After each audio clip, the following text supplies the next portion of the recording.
Seguimos aquí en otra interesante conversación en Minería 360. El 87% de los accidentes graves, aquellos que resultan en lesiones severas o incluso fatalidades, son causados por errores humanos, es decir, que podrían no ser accidentes. Parte de lo que ha develado el indicador de Gauss Control, que justamente pretende evidenciar cuáles son los riesgos asociados a la conducción y el transporte para así poder reducirlos.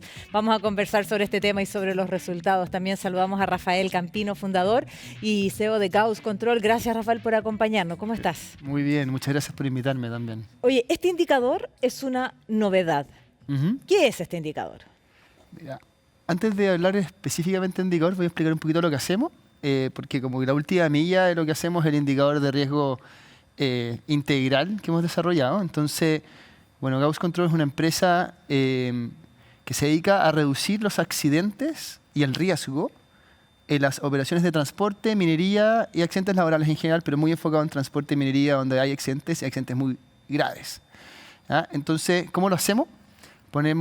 Conectamos una serie de sensores, mayoritariamente nuestros, pero también pueden ser de terceros, donde vemos el estado de la persona antes de comenzar a trabajar, si está con fatiga, está en alcohol, está con drogas, si está con incapacidad cognitiva, o sea, está saludable para trabajar, en inglés se llama fitness to operate. Y después vemos también cuál es el comportamiento de la persona mientras maneja o mientras opera una máquina. Si es que no opera una máquina, no existe ese monitoreo.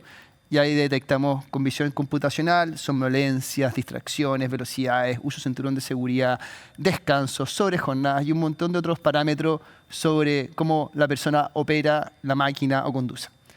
Y sobre eso hay una primera intervención que es para que la persona no falle, o sea, no tenga un accidente. Que si se queda dormida, le vibra el asiento, si es que está con distracción, le genera una alerta. Pero también hay una gestión reactiva de una torre de control o el despacho que hace una primera intervención ya cuando sabe que hay una conducción de alto riesgo. Pero son tantos los datos y son tantas las condiciones de riesgo potenciales cuando uno se pone anteojos y empieza a ver todos los eventos que nos vimos como un poco en la necesidad de tratar a agrupar toda esa información en un único indicador. Y ahí es donde nace el Gauss Risk Index, el GRI, que es el indicador que me estás preguntando, que tiene como objetivo entregar la visibilidad personalizada del riesgo para entender dónde hay riesgo, quién está en riesgo, pero lo más importante, ¿por qué?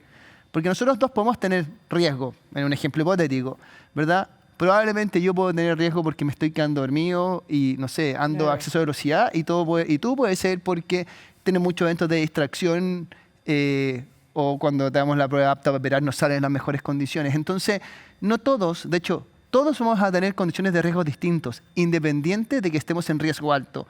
Y eso es lo que trata de hacer el GRI. Trata de poner un único indicador para entregarle visibilidad a un concepto que es en riesgo, que hasta este minuto era algo poco cuantificable. Hablábamos de riesgo, pero no poníamos números, más allá de los accidentes, pero eso ya es muy tarde. Claro, y cuando lo cuantifican, finalmente le asignan un número a una persona, ¿cierto? Y eso me imagino que es un incentivo para todas las partes, para aquellos que toman las decisiones, decir, bueno, aquí puedo tener un riesgo, pero para mí también, como conductor o como conductora, es decir, ¿sabes qué? Efectivamente tengo que mirar menos el celular. No sé, estoy pensando en cosas tan cotidianas, porque lo que está en riesgo es la vida. Sí, tu vida. Tuya, ¿verdad? Claro, partiendo por la tuya. Sí, o sea, efectivamente, o sea, ¿cómo parte esto? Parte desde la persona, pero también se agrupa por operación y se va agrupando a niveles más generales. Uno muchas veces encuentra patrones de riesgo en ciertas operaciones, o sea, o ciertos transportistas. La minería, por ejemplo, que uno de nuestros principales clientes, tienen decenas y hasta cientos de contratistas. Y no todos tienen la misma cultura, no tienen las mismas políticas, no todos tienen la misma historia y la misma como gestión de seguridad. Entonces, muchas veces uno ve patrones incluso por diferentes empresas y diferentes operaciones. Lo lógico es lo que dices tú y está perfecto. Hay ciertos riesgos que dependen directamente de mi comportamiento, como por ejemplo, no sé, la distracción. Pero hay otras condiciones de riesgo que no son directamente relacionadas a cómo yo me comporto. Tiene que ver con la naturaleza de la operación. Puedo darte un ejemplo. Nosotros hemos identificado con otro modelo matemático que tenemos que en turnos muy complejos, muy poco biocompatibles, hay 10 a 20 veces más probabilidades de que yo me quede dormido que en turnos más seguros. Si yo trabajo de noche, horarios irregulares, jornadas largas, aunque esté cumpliendo perfectamente con la ley, yo me quedo dormido mucho más. Y otras veces también, nadie se queda dormido de manera voluntaria. Tomando el ejemplo nuevamente de quedarse dormido. Yo no voy manejando, digo, como cuando agarro el teléfono que sé que no tengo que agarrarlo. Yo cuando voy manejando me quedo dormido, es una pérdida de conciencia no voluntaria, porque nadie se quiere quedar dormido, ¿verdad? Te puedes morir. Entonces, también hay temas de salud de la persona que muchas veces sin esto no se diagnostica que, por ejemplo, hay un trastorno del sueño. Entonces, de repente las cosas van un poco más allá de solamente la conducta. Tiene que ver con la estructura, con la configuración, con la salud, con el estilo de vida de las personas. Y bueno, y ahí nos podemos meter en todo un mundo que es súper interesante, pero súper profundo a la misma vez. Pero si no entrego la visibilidad, no voy a tener idea por qué estoy teniendo los accidentes. Ya quisiera yo que este indicador nos llegue a todos los que conducimos un vehículo, porque finalmente todas las personas que manejamos ponemos en riesgo nuestra vida, pero también la de otros. Sí. Y todos tenemos conductas que en algún momento adelantamos de una manera que no corresponde. O sea, por supuesto que por algo están las leyes, hay que respetarlas, o atendemos una llamada en un momento inoportuno, o estamos con cansancio. Pero evidentemente las faenas mineras están lejos, tienen que acercar sus productos y se transforman en unos grandes clientes para ustedes. ¿Y cuál es el aporte de conocer y tener este indicador en la industria de la minería? O sea, tener la solución completa que se concluye en el indicador, lo que permite a nuestros clientes, al final de cuentas, o a estas mineras, o a estas empresas de oil and gas también, que también es parte importante de nuestro mercado, es reducir los accidentes. Bajan los accidentes en un 30, 50, hasta un 70%. Y hay una muy buena correlación entre bajar este indicador de riesgo y reducir tus accidentes, en particular los de alto potencial, que son los más graves, que un accidente de alto potencial se define como un accidente que puede haber pasado o no, una lesión, un fatal. Si no pasó la lesión, si no hubo un fatal, en otras condiciones podría haber ocurrido un fatal. Entonces, esos accidentes de alto potencial, por ejemplo, un volcamiento, son accidentes que uno quiere prevenir. Y esos accidentes terminan bajando en esa cantidad. O sea, de hecho, hace poquito, bueno, de hecho, cuando tuvimos el lanzamiento de indicadores, ahí entrevistaban al gerente de seguridad de Copec, y Copec lleva 4 años sin accidentes fatales. Y Copec es uno de nuestros clientes que ha hecho las cosas muy bien. Todos tenemos mucho por seguir mejorando, pero han hecho las cosas extremadamente bien. Y hoy día han bajado sus accidentes más de un 60-70% con respecto a su línea histórica. Y van y llevan 4 años sin fatales con una flota de 2.000 camiones. Claro. Entonces, esos son ejemplos de los resultados que algunos de los clientes generan ocupando estos indicadores, ocupando esta tecnología. Ahora, ¿cómo opera esto? Porque ¿cómo finalmente llega a este modelo? No queremos conocer toda la ingeniería que hay detrás, porque yo personalmente sé que hay años de trabajo para desarrollar este modelo, pero ¿cómo lo hacen? ¿Cómo llegan a tener esa información? Hay, bueno, sensores al interior, ¿cierto?, de los camiones, porque la información es bien diversa la que tienen que recibir, desde lo mecánico del camión, desde la conducta del chofer. Sí, sí. Hay como 2 grandes partes. La primera parte es tener la data y tener una data de muy buena calidad. Está lleno de tecnologías que miden comportamiento, que sus algoritmos se equivocan mucho. O sea, todos los algoritmos se equivocan. Algunos se equivocan poco y otros se equivocan mucho. ¿Ya? Entonces, lo primero es tener sensores muy buenos, que por lo general no son los más baratos del mercado, sensores muy buenos que te midan muy bien el comportamiento. Todas estas variables que comenté antes, y también antes de comenzar. O sea, hay pruebas muy cortas que te miden tu capacidad cognitiva. Por ejemplo, tu fatiga antes de comenzar a trabajar. Son pruebas que no tienen una representación, muchas veces no están alineadas con el gold standard. Entonces, es muy importante que todas las pruebas que yo haga o todos los sensores que yo tenga integrado me entreguen data de muy buena calidad. Eso es lo primero. Nosotros trabajamos ahí con los sensores en cabina, que son los Driver Monitoring System, que monitorean el comportamiento del conductor bajo la norma en la Unión Europea. Ahí las tecnologías que nosotros ocupamos cumplen completamente esa norma. E incluso después de cada evento, que se crea un pequeño como grupo de imágenes de ese evento que después por temas de privacidad en el fondo tienen que desaparecer, pero se valida que ese evento sea real. O sea, si es que yo estoy diciendo que alguien se quedó dormido, con una altísima probabilidad, probablemente 100% de probabilidad, se quedó dormido, porque hay alguien que chequeó posteriormente que eso es real. Y ahí tengo la data en un repositorio, data real.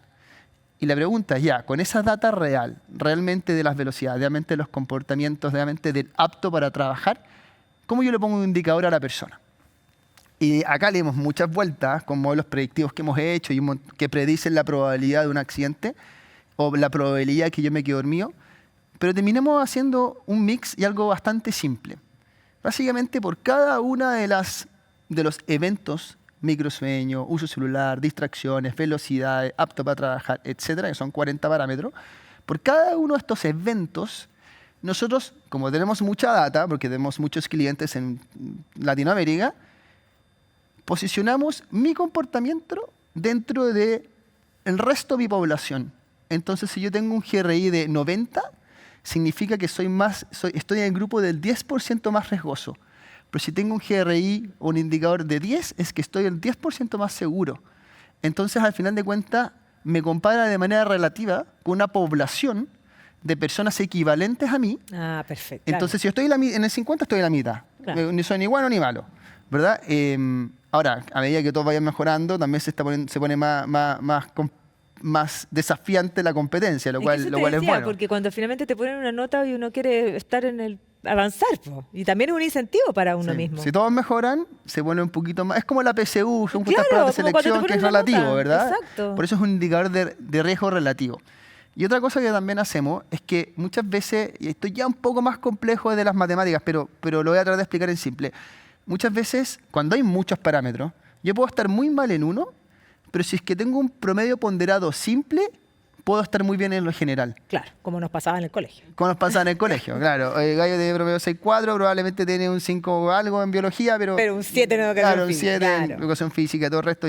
Entonces, lo que nosotros hacemos, dado que hemos visto que el riesgo aumenta, la probabilidad de un accidente aumenta de manera exponencial a medida que se combinan ciertas variables, o sea, no es lineal, nuestro promedio ponderado del indicador global hace mucho énfasis en el máximo.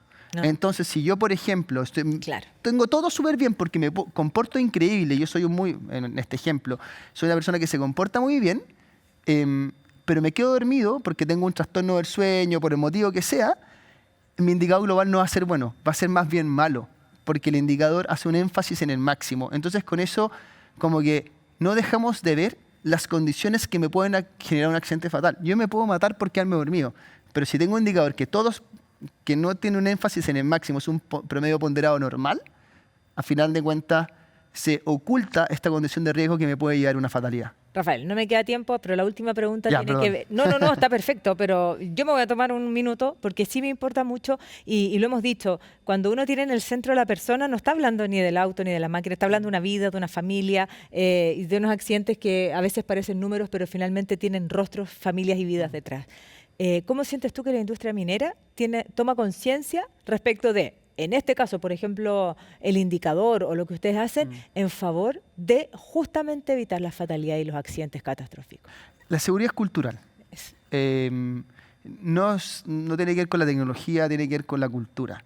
Y en esta cultura de seguridad, más allá que nadie quiere un fatal por diferentes motivos, la cultura siempre pone en el centro la vida de la persona.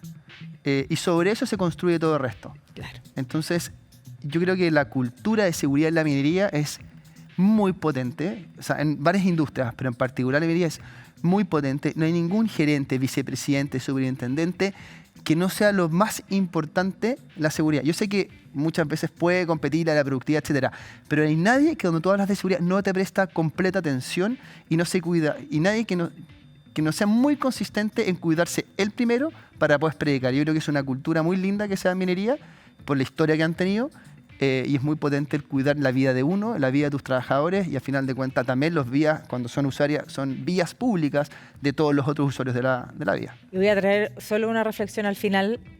Cuando finalmente conocemos la causa de cuál puede ser un posible accidente, ya no es accidente. No ocurren por accidente. Exactamente. Muchísimas gracias, Rafael, por acompañarnos en Minería 360. Gracias. Importante conversación, ¿cierto?, en torno a las personas y a la seguridad. Vamos a la pausa, volvemos de inmediato, no se vayan.